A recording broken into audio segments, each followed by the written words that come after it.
Hello friends, তোমরা সবাই কেমন আছো? আমি খুব খুব ভালো আছি। তো আজকে আমি একটা নতুন রেসিপি না, মানে কি আর বলবো, আমার খাবার একটা পান্তা ভাত। কার কার পান্তা ভাত পছন্দ প্লিজ কমেন্টে জানাবে। তো চলো পান্তা ভাতটা আমি সাজিয়ে নিই।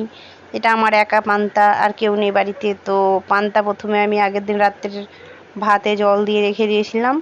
তো পান্তাটা আমি পুরো সাজিয়ে নিয়েছি। তারপরে দুটো পেঁয়াজ কুচি দিয়ে দিলাম, দুটো পোড়া লঙ্কা, মানে তেলে লঙ্কাটাকে ভালো করে পুড়িয়েছি, নাহলে আবার পান্তা আমার ভালো লাগে না।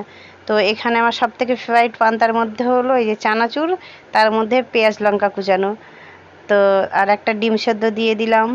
আর এখানে হচ্ছে আলুর ভর্তা, আলুর ভর্তা না, এটা আলু চচ্চড়ি মশলা দিয়ে। আর এটা হচ্ছে ডিমের মামলেট। পান্তা হলে আমার পেঁয়াজ, ডিমের মামলেট আর এই চানাচুর, এটা তো আমার লাগবেই মাস্ট, নাহলে আমি খেতে পারবো না।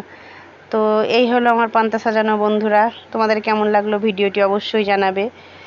তো চলো বন্ধুরা, এখানেই ভিডিওটি শেষ করলাম। টাটা বাই বাই, সবাই ভালো থাকবে, সুস্থ থাকবে। তোমরা কে কে পান্তা পছন্দ করো, ভালো লাগে, অবশ্যই কমেন্টে জানাবে।